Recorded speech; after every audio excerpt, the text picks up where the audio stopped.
ஆ பேசலாமா? ம். இயற்கை விவசாயம் அதை தாண்டி ஃபஸ்ட்டில் இயற்கை விவசாயம் செய்யுங்க. அப்புறம் கொஞ்ச நாள் கழித்து உழுவாத விவசாயத்துக்கு மாறியிருக்கேன். ஏன் அப்படின்னா, இந்த பன்னாட்டு கம்பெனிகள் வந்து தொடர்ந்து டிராக்டரை வந்து உழுது உழுது உழுது மண் வந்து இறுக்கமாகிக்கிட்டே இருக்கும். இறுக்கமாக இறுக்கமாக மண்ணுடைய விளைச்சல் கம்மியாக தான் போயிட்டுருக்கும். அதுக்கு மாற்று வழியாக உழாத விவசாயத்துக்கு நோக்கி போகணும். ஆனால் ஃபஸ்ட்டு வந்து இயற்கை விவசாயத்துக்கு பாருங்க, மண் லூஸ் ஆயிரும். அதுக்கப்புறம் உழாத விவசாயத்துக்கு நோக்கி போயிருங்க. அதே மாதிரிக்கு விவசாயம்னா ரொம்ப வேலையை செஞ்சுக்கிட்டே இருக்கிறாங்க. அது ரொம்ப தவறான பழக்கவழக்கம். இப்போ எப்படி வாத்தியாருங்கலாம் வருஷத்துக்கு 100 நாள் 150 நாள் விடுப்பு கொடுக்குறாங்களோ, அது மாதிரி விவசாயிகளும் ஜாலியாக செய்யுங்க. ரொம்ப போட்டு முண்டாதீங்க. எல்லாமே வந்து நம்ம தேவைக்கு தகுந்த மாதிரி உழைச்சிங்கனாவே போதும்.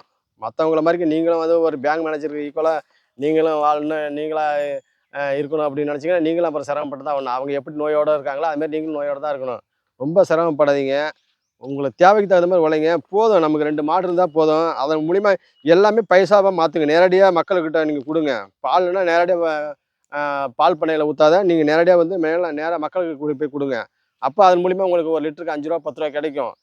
அந்த மாதிரி விட்டுட்டு விவசாயிகள் வந்து எப்பயுமே சோம்பேறித்தனத்தை விட்டுட்டு மக்கள்கிட்ட நேரடியாக பேசி பழகுங்க. அதுக்கு அந்த கூச்ச சுபாவத்தை விட்டுருங்க. நீங்கள் இப்போ நிறைய பெரிய பெரிய பண முதலாளிகள் எல்லாமே அங்கே அந்த மாதிரி ஒரு செட்டப் பண்ணிட்டாங்க. மக்கள் அதை நோக்கி வர வர ஆரம்பிச்சிட்டாங்க.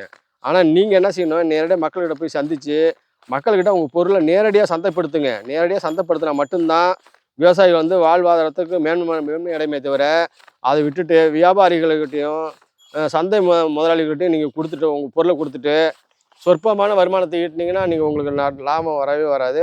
அதனால் மதிப்பு கூட்டி வீங்க. எதாக இருந்தாலும் சரி, நீங்கள் நேரடியாக விற்க வைக்காதீங்க, மதிப்பு கூட்டி வீங்க.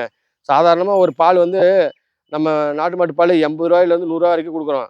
அதே பாருங்கள், நீங்கள் தயிர் ஆக்கிட்டிங்கன்னா 120 ரூபாலேருந்து 150 ரூபா, வெண்ணெய் ஆக்கிட்டிங்கன்னா 1400 இப்படி அந்த பொருளை வந்து மதிப்பை பிரித்து பிரித்து கொடுக்க தான் அதனுடைய வீரியமும் அதனுடைய விலையும் தன்மையும் கூடும். அதனால் எந்த பொருளாக இருந்தாலும் சரி, நீங்கள் மதிப்பு தயவுசெய்து நீங்கள் நேரடியாக கொடுத்துடாதீங்க, மதிப்பு கூட்டி மட்டும் கொடுங்க. முடிஞ்ச அளவுக்கு மக்கள்கிட்ட நேரடியாக கொடுக்கறதுக்கு முயற்சி பண்ணுங்கள்.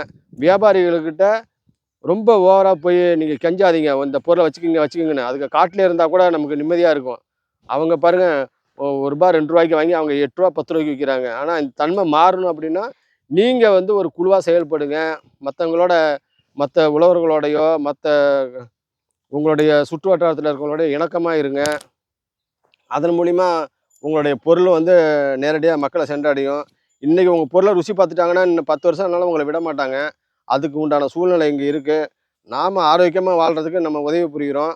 அதனால் மக்கள் கட்டாயமாக நம்ம தேடி தேடி வருவாங்க. நாம் ஃபஸ்ட்டு சரியான